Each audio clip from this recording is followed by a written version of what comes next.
Vamos ser sinceros, eu não sou a favor da violência, o caralho.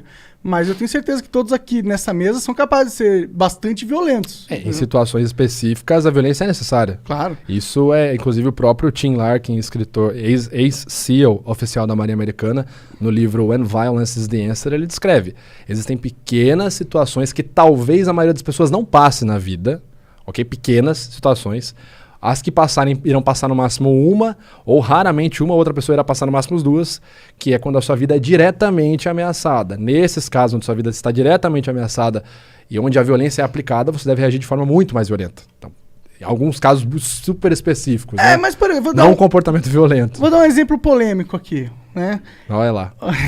Se preparem. Vou tomar água. Por exemplo, um cara acabou de estuprar tua filha, tá ligado? E aí eu sei que eu tenho uma chance em 5 de ir preso se eu matar esse cara. É crime passional. Pode ser visto como crime passional. Ok, mas eu tenho certeza que essa opção se abre bem mais eu estando no Brasil do que eu estando nos Estados Unidos, tá ligado? Se abre pra você se ferrar ou não? Não, se abre pra eu escolher essa opção, sacou? Tá, porque assim, o direito no Brasil ele é muito... Cara, e isso não são palavras nem minhas, né? Eu gravei recentemente um vídeo com o professor da Universidade Federal de Minas Gerais, o Dr. Túlio Viana, e ele fala, o direito do Brasil é muito conservador, ainda. Então ele vai se apegar a vários outros conceitos. Vou te dar um exemplo. Isso que você está falando, aconteceu um caso real, exatamente essa situação que você descreveu. Se eu não me engano, no Texas, em 2017, 2018. O cara chegou na casa dele, a filha dele, acho que adolescente, enfim, jovem, criança, estava sendo estuprada. Ele cobriu o cara de porrada, depois finalizou com um tiro na cabeça, no Texas. Ele só ligou pra polícia buscar. Então assim, tá certo, tá errado? Não, o ponto aqui é a diferença da aplicação da lei, certo? Nos países e inclusive nos estados, né? Pegando o próprio Texas como exemplo, se você observa ali a legislação armamentista, né? Por exemplo, a lei do desarmamento, tem várias situações diferentes, mas por exemplo, nos Estados Unidos, isso é regulamentado nos estados. Então, por exemplo, no Texas... aspas, quase todo mundo pode ter uma arma. E, assim, não é muito difícil. Você chegar lá com seus documentos de identidade, tiver tudo ok, eu quero uma .40. É igual comprar balas. Quer pegar munição a granel?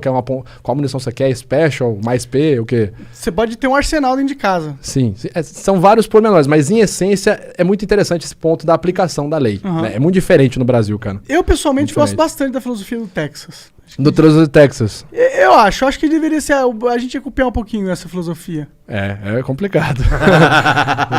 Eu vou tomar mais água. Quem é que te pede esses laudos aí? Tu trabalha fixo em algum lugar? Eu não sei. Não, sou profissional liberal, profissional autônomo. Basicamente, geralmente, né? Aliás, até agora, até o momento, só partes privadas. Então, eu só sou contratado de forma privada em casos judiciais. A maioria dos casos, abuso sexual. É o que um advogado te contrata? Ou o próprio cliente. Sim, mas geralmente a triagem é toda com o advogado, né? Quem faz todo o contato comigo é o advogado ou a advogada do caso, né? Mas a maioria dos casos, tudo abuso sexual e a maioria abuso sexual infantil. Caralho. Então seu trabalho é pesadíssimo, né, cara? Cara, assim, isso é um negócio que eu não falo, porque nunca é perguntado também, mas, cara, você tem que ter um treinamento mental muito complicado, porque, assim, tenta pensar o seguinte, vou dar só um contexto. Eu, obviamente, não posso falar nada dos casos pelo segredo, pela ética profissional, e porque a maioria deles, se não todos estão em segredo de justiça ainda, nenhum caso ainda deu jurisprudência. Já faz isso há muito tempo? 2017. Então, imagina assim, cara, um dos casos que eu trabalhei ano passado, ele chegou a ser televisionado, eu não posso falar qual caso foi, só posso dizer que é abuso sexual infantil praticado ali por um dos parentais, ok? Isso eu posso falar sem me complicar. Então, imagina você ver um vídeo, cara, de 20 a 30 minutos da criança descrevendo como que esse parente abusou dela. E aí você tem que ver mais vídeos dessa criança entrando em contato com esse parente em festas de família e você vê a criança reagindo, a criança vomitando quando ela vê esse parente. Tá, tipo... E você tem que ficar ali, cara, porque, tipo assim, interessa o meu juízo de valor. Além de eu estar fazendo essa análise, eu ainda posso estar errado, cara. Eu tenho que pensar isso. Porque a justiça brasileira, ela é assim. Quem tem que provar alguma coisa é quem acusou. A pessoa que foi acusada, ela é inocente até que se prove o contrário, ok? Inclusive eu falei isso numa entrevista do TV Fama quando foi sobre o caso Prior. Eu falei, o Prior é inocente até que se prove o contrário. Acabou minha participação, a apresentadora falou, então, como vocês viram, o perito falou que ele mentiu. Foda, né, cara? Foda. Dá um negócio veio na cabeça aqui agora. Aí eu termino de falar aqui, o Igor vira, então, vocês viram que ele disse aqui que mentiu mesmo, na cara dura. Mas é complicado, cara, você passar 30 minutos vendo uma criança descrever um abuso, e tipo, você ter que sair pra ir viver o seu dia e tal. É uma experiência complicada, cara. Com todo respeito, não queria ter o seu trabalho, não. Não, cara, muitas vezes não é interessante, cara. Não é interessante. Mas assim, o que eu me prendo muito, porque ano passado a gente realizou uma pesquisa que inclusive saiu esse ano, está sendo feito o FABS, que é o primeiro sistema facial apenas voltado para crianças. É uma pesquisa pela Juliana Negrão, pesquisadora da Mackenzie. Então eu participei dessa pesquisa ano passado. Então a gente está fazendo trabalhos interessantes na área da pedagogia para realmente ajudar as crianças. Então você tem um filho, e aí seu filho chega da escola e tal. Às vezes você tá lá, rotina, você tá mexendo no celular e tal, parará. Aí chegou seu filho, você, e aí, como é que foi? Ah, foi bom. E você nem tirou o olho do celular, você tá lá, legal, vai tomar banho, vai jantar, tua mãe tá lá. Cara, nisso, a criança te entregou e você não percebeu. Entendi. Então, assim, a gente tava montando uma pesquisa interessante. Então, isso me alivia mais. Só que, cara, o que eu percebo muito falando, assim, de abuso sexual infantil é que é como se fosse uma iguaria, sabe? Cara, é nojento, cara. Caralho, assim, cara. É nojento. Eu não posso falar muito, até por questão de segurança minha, de caso que eu já trabalhei, mas, cara, é nojento. Se eu te falar, por exemplo, situações onde tem, tipo, festas de swing, que a galera famílias levam as crianças. Mano, Caralho. Nojento. É nojento. Caralho, que bizarro, isso existe?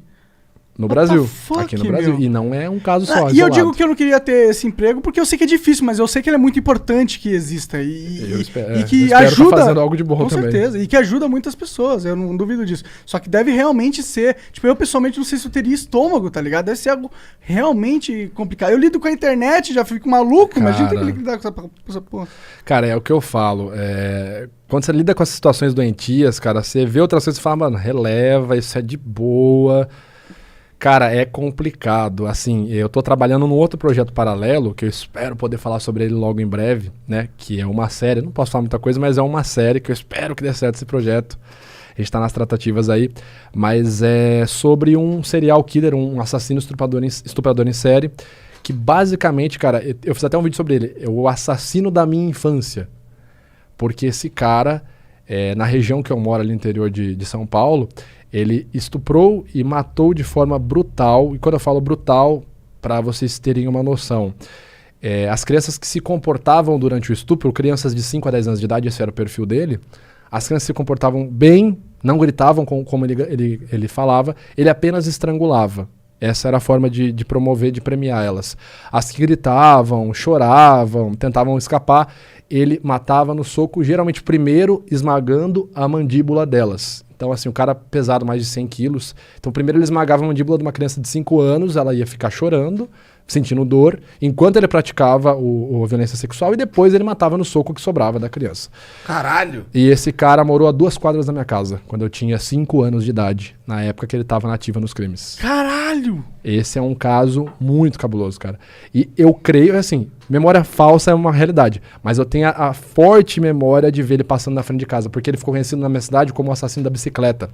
Porque ele era alcoólatra, então ele passava fazendo reparos em porta de bar, fazia serviço de engraxate, e sempre com uma bicicletinha vermelha. Então, eu tenho essa imagem de eu estar jogando bola na garagem de casa e, tipo, ver um senhor fortão, assim, gordão, passando com uma bicicleta vermelha. Então, tipo... Caralho.